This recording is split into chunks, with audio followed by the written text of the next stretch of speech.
Stegera kati. Nze nga tuba tuli ku stage omuwala ngajjanga manjala zina munachi. Ne fresh daddy. Ekiwala nga kyekyo kitiba kiti. Ngana ekigamba. Gindo nyige. Omuyimbi wo huyo. Stegera. Kuma omuyimbi yetayagala ki? Tayagala byamunyiganyiga. Musajja yera likiro osanga yinza okuwanika ebbanga awo ku stage. Fresh bambi yali avuddeyo amugambye nti agenda kulaba TV olwo. Mwala ng'alemerako nga omusajja yeekyanga. Kati wali abantu balowooza nti ono yeepankidde ku muki. Muwala kwe kasuka obucupa. Vaayo weepanka. Muze. Kati omuwala bwe yalemerako ennyo akwata ono lweyampaka n'agamba ndekewo microphone kati kikyasinga ennyo nnyiza okubanyiiza otadde wansi ekinyiiza n'abantu ono kuta microphone ng'omuwala amutawaanya n'agamba oba si ekyo oba nnemeddeko kati kambikole ki kambi balekere ate nga abantu baagala kulaba ono ng'anyiga omukyala baagala ono mulaba ng'anyiga simba wakati muzeeyi tonyigangako omuntu omwana amuzaala otya kati obudde buno bw'ojjako ebitaala bino n'oleeta ekyana awo nkikwatamu ng'ogyeko amataala muzeeyi kitoosa nowedda byagamba muzeeyi amataala ne kamerayo bw'ojjako ettaala ne kamera ekyana okinyweza awo bitambula naye ogenda bikolera otya kubanga muno esiteegi abasajja bano ze basiibako zensiibako ebyana bijja ku stage nga byagala okunyiga wakiri mukyakalamu awe ali awo oli wano ne mulyamu naye kuno okwesemberera kuno ebyo birabika bubi ojjukira akapengepenge omanyi engeri gye katambula engeri gye babatawanyamu kaba kakutyoboola presikidi ayinza okuba ali awo ate bali beeyambula naye gwoba osigadde mu ngoye ekiwala kijja buzi ne kibeera wano bwe kiti ne muzinamu awo okuba kyakubiddwa dde obwenge nga bwakikubye ne kikunyweza nnyo kati gwe wali obeera oswala oyinza otabuka n'oswala awo muzeeyi olabika nno toli mwangu otabuka bubi kati obuntu buno obutambi kumakya mukeera bunyiga ku masimu g'abantu kati jjukira bugenda okukya okumala Kampala yonna nga bakulimu bubi nnyo muzeeyi mumulabye wakalabye ola weyanyiza omukazi biki kwegamba ne fresh kid wabaawo akamulaga kaawo agamba naye mwana taata muzeeyi ayonoonese kati uyo mu bakazi egamba nga omaye ate abo batakwagala baba bafunye akakodyo temanyi kati bali mix era mu bafani otya okunyiga ebyana lwa mwana olekamu kali ak'omwana n'emyaka otya mwana otya mama w'omwana mama w'omwana ali bibye ne bwansanga awo nga ndi ne madamu omulala sirina buzibu naye mama w'omwana ne wakusanga ne madamu omulala tewali buzibu n'omukazi we wakyawa waaki nga yali akwagala fresh daddy omukazi oyo buli omu yawumulamu munne atya naawe kyekikazi ekirungi ennyo bwe kityo ekitibwa obutibi naye nga okyoga mugenda mwawumulamu mugenda kuddamu engeri gy'ofunye amajja kati gajja bw'onoofuna enziru singa omukimako singa abadde tali mu maka ga mwami mulala ng'ali ku bibye obadde omugjayo naye kikulu yafuna omusajja omulala omusajja oyo akulaba atya akulabawo sagana kumulaba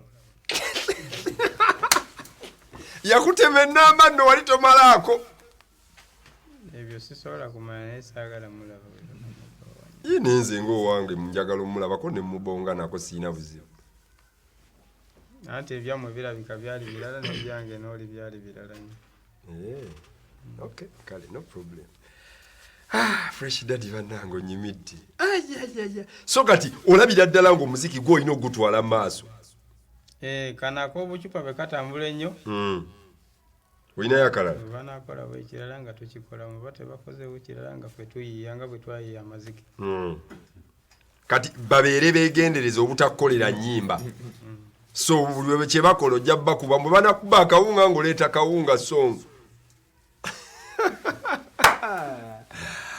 okay, oli ku Delta TV tugenda maso mpola mpola ne fresh daddy ne Khalifa Aganaga of course from a bad character MP2B Lubaga North Lubaga South yes mukulu nali serious agenda kwesimbayo ebyaddala era nga amanya g'amatuufu bamuyita Sadat amanya amatuufu bampita Mukibi Sadat Khalifa Aganaga kabonero kajja kuba kangatto siwaba nakakiriza Khalifa managinga taata ono bwe baba bawadde ssente gwe manager ekitegeeza gwozikwatira gw'omugabirako abeje mukama wange yakugabirako nze mukutira buli mukama wange ze tukoze ozirabi kati mpaako zompa bampaako mmeka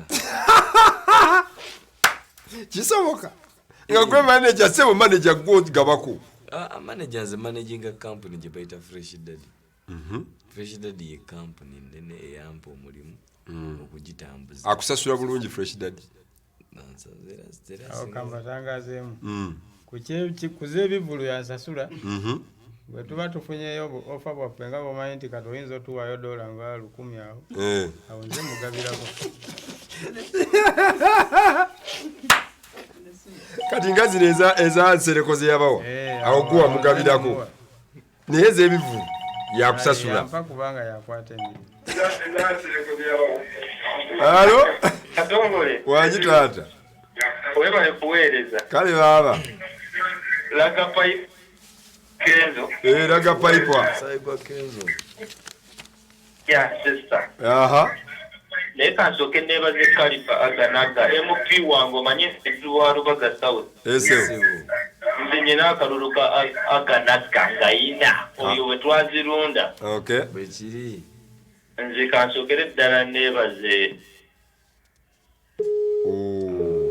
sorry ate simu ebadde so clear okay simu zaffe ziri open bulungi osayino so okubanga okuba essimu obeeko nekyobuuza tulina Khalifa Aganaga bad character management director lwaki nedda ate ne Fresh Daddy ali mu studio akuwa ebintu bye byonna obiwulira essimu zaffe ziri open bulungi osayino so okubaako nekyobuuza kyonna kibuuze olabike nga ate munanga ajja kuba akola ki ajja kuba akiddamu musajja yesala obwani style ekyukidde ddala okwambala okukuno n'okukyusa style tekukwaffectinze towulira nga bikumalako emirembe wamanyi empale zo ziri ennene kati otandise okwambala buno obutini kanvasi emisipi bikaluki kakofiira galubindi tebikumalako emirembe bw'oyingira mu kintu olina kutambula nga bwe kitambula n'olindowooza omulaba bw'ayambala naye si bwetyo bwe yali yakyuka bukyusi bw'olaba nga gwe mulembe oguliko naawe era ze weesala omwana ali mu kasidodeyo like obeera naye awaka wamu si bwe kiri omanaginga otya nga ate oyimba kuba kati naye watandise oyimba osiiba otambula osula otambula kitegeera kati omwana omulaba ddi omufaako ddi kubanga walemerako noga olina okubeera n'omwana wo ekyo kikwasaganya oti kati obudde buno olwaleero tumiitinze essaawa meka wano 5 aba yeebase tambudde okuva ebukoto ssaawa nnyo omwana yeebaka ssaawa 2-3 omuleka eddaani sibeera bw'omu awaka mbeera n'abantu abakulu base abayimbi bonna babeera n'abaana bateera babeerayo eka nange nina abantu bembeera nabo awaka essaawa eno abakwasaganya singa nze mbamanyi nti kati omwana ono waliyo step mother w'omwana oyo omuwaka ekyo kimu yeebase buli kimu kale nga ndaba amaze omutereeza obulungi waliyo omukyala amulabirira step mother oba tonnateekayo mulala kuba maama ali bibi kati nawe oli bibiyo nina abantu bange kale aba famire nga bw'omanyi naye nga omukyala gwe nina ajja buzzi naye alina emirimu gye gyakola naye nga gyali tukolerera Desire Luzinda naye tinakulabye ogamba oyagala Desire Luzinda oyo yanzijukiriza kukyala wayogedde ogamba oyagala Desire Luzinda kituufu anti n'omukyala akolera nga abeerawo akolera baluusi ugindi tabeerabeerawo naye abakuwamu obuzibuzi bwabwe bw'aba tabeerabeerawo nnyo kati oyagala kino ki Desire kijje wano ku kidoni kiri mu Amerika onookisobola kinaavaayo ddala tomanya bwe kiba kinsiimye nga nange bwe kyankuba kisobola okudda Desire ebyaddala mu bayimbi eka yeyakuba wane mu bayimbi e Uganda oyo wakabi kubanga nekyalina nalabako lwabyeko ye mwana kali omwami ono aba ayogera ebigambo bye gwe toti yamukonoga oba n'akubawo ki oyo omwami gambe obeera naye era abantu abazanya abakola movies movie directors ono omusajja alimu ekyama asobola bakolera sente nyingi sebo walabako osobola omuteekako ka documentary oba nti kamera n'omuteekako kamera ng'emutambulirako katulaba nga bino byonna tubadde wano bw'onoddayo waka n'obiraba nawe ojja kugamba almost movie namba ewedde koza alina ebintu ebyenjawulo nti abantu abamu kye bamusuubiramu ate si kyali yes ayinza obba teyasoma nnyo okugenda wala naye ate ali mugezi amagezi agayina okitegeera era n'abamu abajja omukolako interviews abamu baba balowooza nti bagenda kuyisa mukka mu kiseera okugamba buze ebigenda omulemu beewuunya ng'ate buli nsonga ginnyonnyodde nga bwelina okukola ki fresh daddy okunnyonnyolebwa ebintu bino nawe bw'obyetegereza olabira ddala nga mu butuufu gwe bwewetunuulira bw'oti weerabamu ekitone kubanga bba abakulaba abali eyo bakujjavuna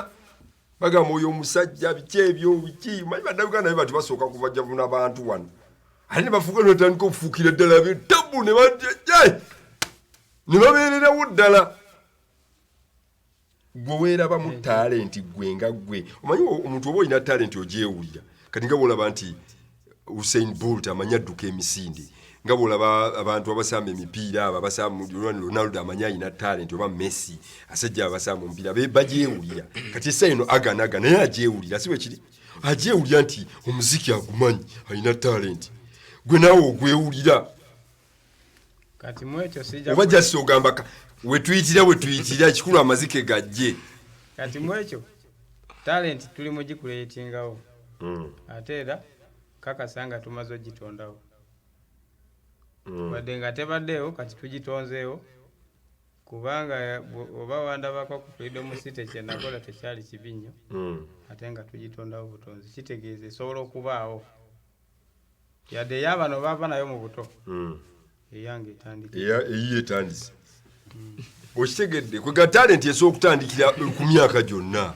esobola katonda so gikonaga kati ku myaka gino talenti yegenda kukola ki kutandika kubanga yamanyi buli kimu katonda yamanyi buli kimu kimu okola bizinesi yo bw'omala gakola oba tomanyi kino avaamu ye katonda yabeera ategeera alabirawo yamanya gy'olaga nti enkyo jafuuka wakabi oba enkya toofuuke kubanga essaawe abayimbi abakabi abayimbi ebiriko we bali naye kati essaawa eno nze mba nkuba ennyimba zange ng'ez'okusaagasaaga ziringanga za mooti awo mu masitayiro bwe gatyo ate ne kibeera kiramu nnyo bwana mooti abakubirayo ssebe abakubira ddala n'amagye yagakuŋŋaanya ddooyi kati naawe otandise ogakuŋŋaanya biki byewandyagadde okufuna mu bulamu bwo byoyagala okubeera nabyo like nti kati mpulira amagye kasitaganaweera bwe gati njagala kukola kino nkole kino kole kino kubanga byoyogeddeko okwagala obifuna obifunye nze okusinza ku evidence gyendabye nakulaba oyogera nga tolina simu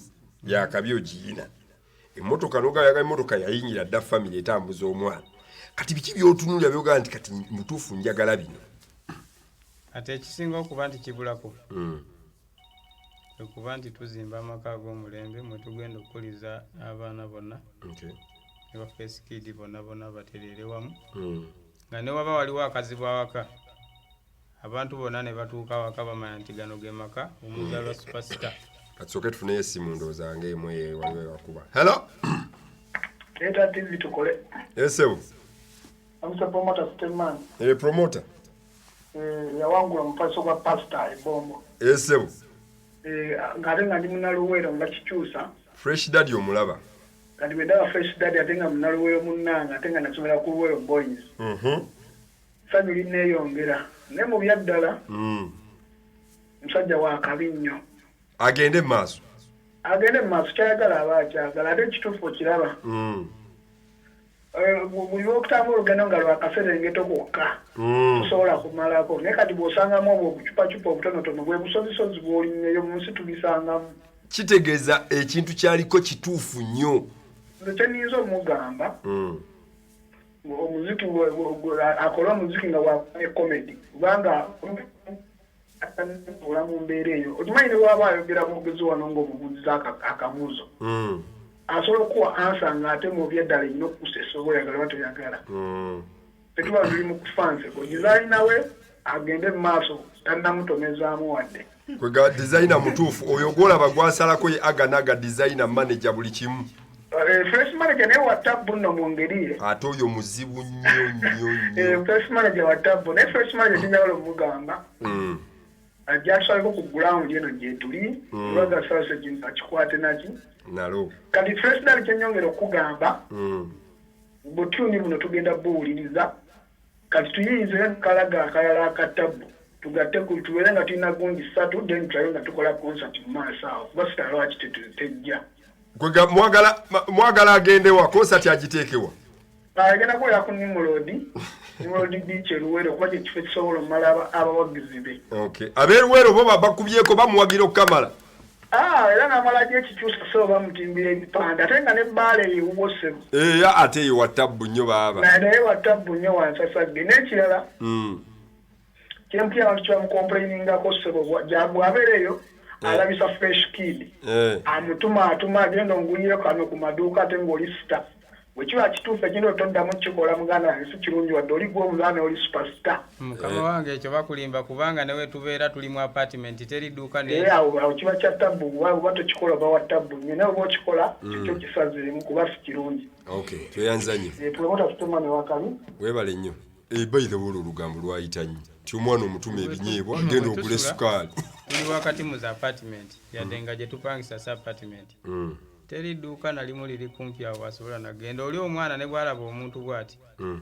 Yabeera ku geemu ze mu nnyumba mu pulogulamu alina pulogulamu ye obudde bwa waaka n'obwokuwummulamu alina obudde kale bwakulamu ebintu mu nnyumba naye nga tabeera bweru. Tabeera si waakulaba alaba bweru. N'abaana babeera awo ebweru okugenda okuzanya yagaana ye abeera awo mirembe. Paka lwe nasala amagezi ne muyitirayo abaana aba. Bazanya nabo okubeera nabo. Galeme kuwubala nnyo. Hello. Oli ku Delta, hello. Katongolo kutongolo ogamba oli abanaye. Sina Tabbu. MP2B banaye bbaala okulabiranga ddala biri abimu gumu. Amina taata. Ono mwogerako n'owakabidde ankani nga nsinzidde wano ku Master Nails Kasubi ate nga nvudde mu ttiimu neyo talent eyabaliko. Fresh Daddy mubaleetedde wuuyo. Kanzoke nebaze mukulu Khalifa. Nali Khalifa yimaze siziwagira nnyo naye kati ate kali nakanzo ziwuliriza bannaye. Kubanga yindi kwezose kulaba wano mu Uganda atalina nzikiza.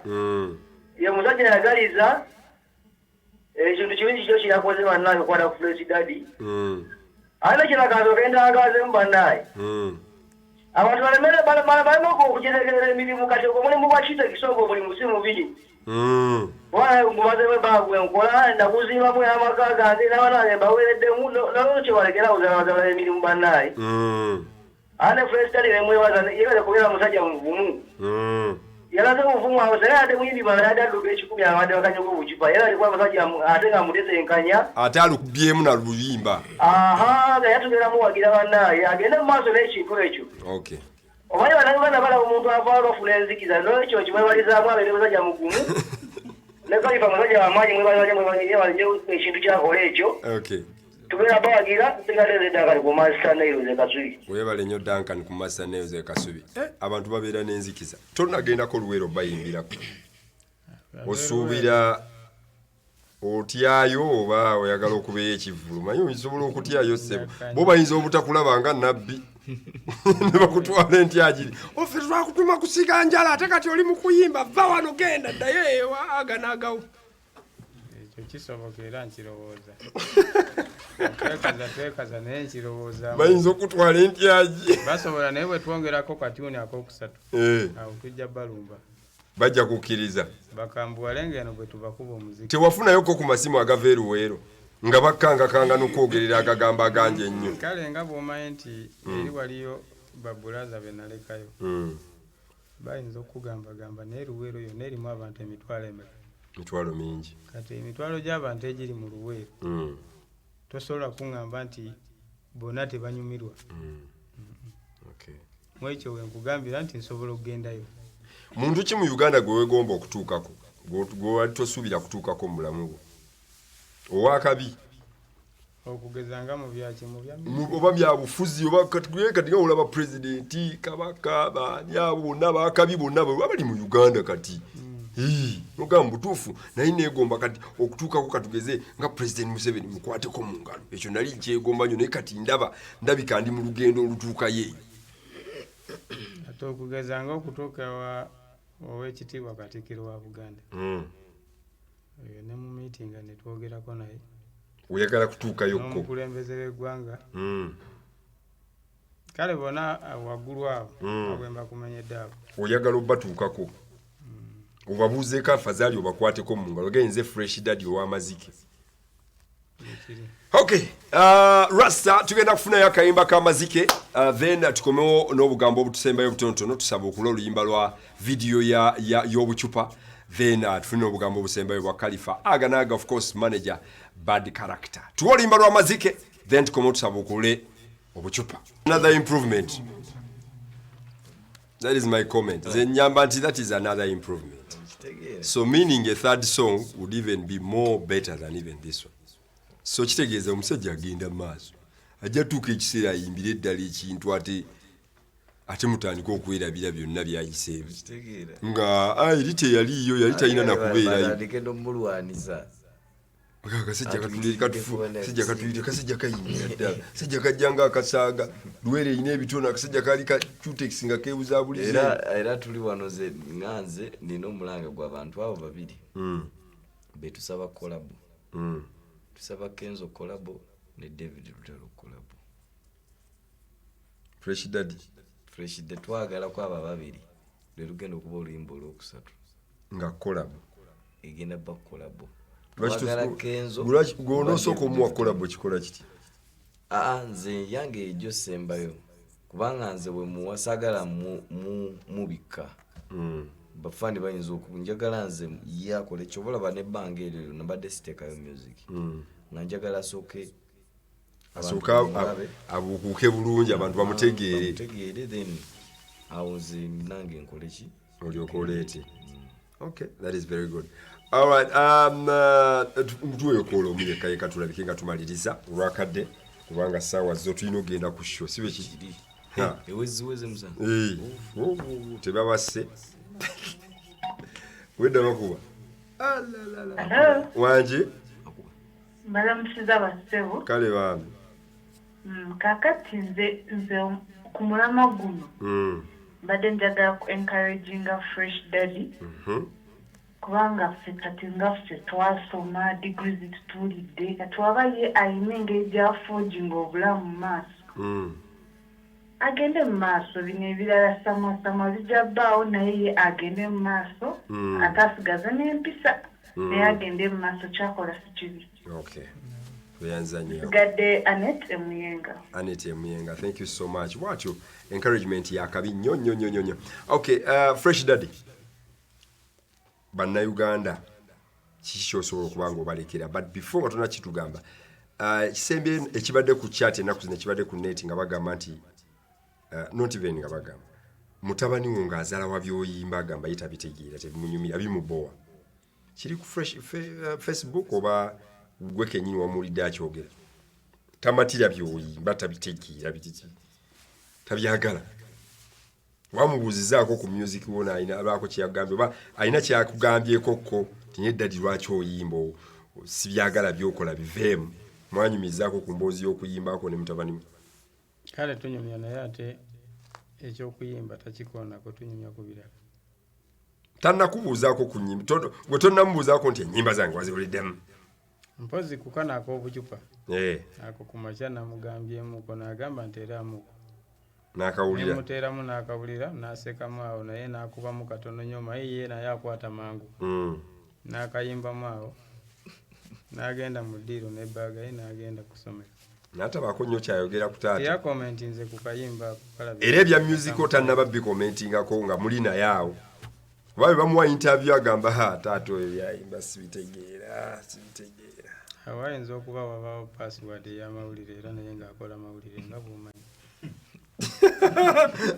kyoga omwana yayiga naye okukola amawulire kati oli omwana mubuufu nnyo buli kimu akitegeera mubuufu alinga kitaawe talobera mu ddiiru. Bannayuganda baako n'ekigambo ky'obagamba omwaka guno 2019 bakusuubiremu ki bakulabewa basuubire endiyo oba olina genda mu maaso.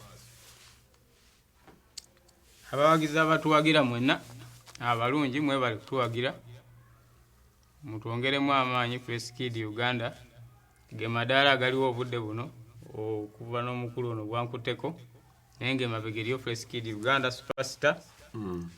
Abawagizi mbasaba mutwongere obuwagizi tubakakasa nti tukyagenda mu maaso n'okuba omuziki kubanga twagala tubeere bakabi nga bakamiliyoni tubeere bakamiliyoni ab'enkya.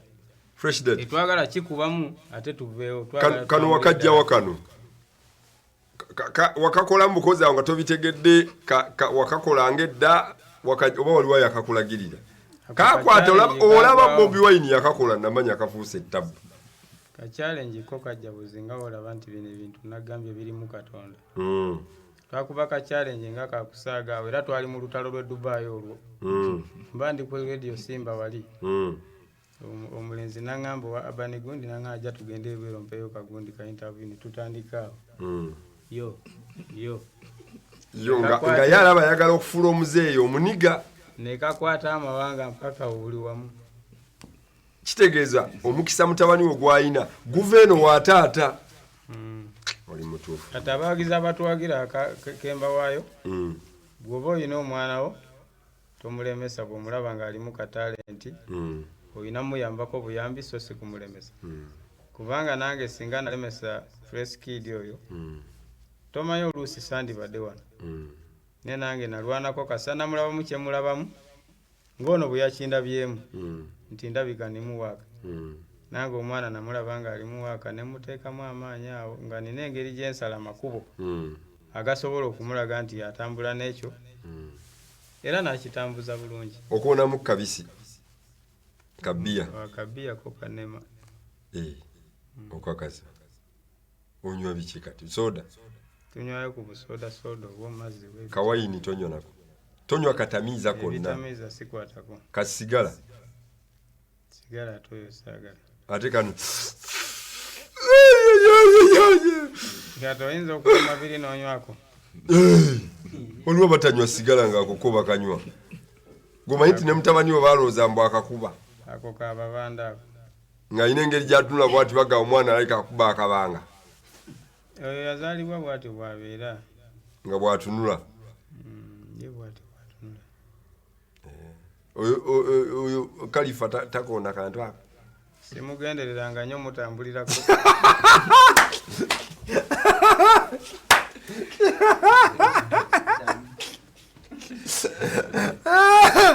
honorable kiki emundu twaza kugombolola yaye emundu twaza kugombolola tugenda mu ntebe kati emundu zaddayo ezo teri kwesembereza okay kale katuna omuntu omu atusiibule ku Delta hala wanje kale sebo naye gye baleko wanje kale sebo ani ono yo kyekiriwo Kalifa gama kene Andrew sinzidelo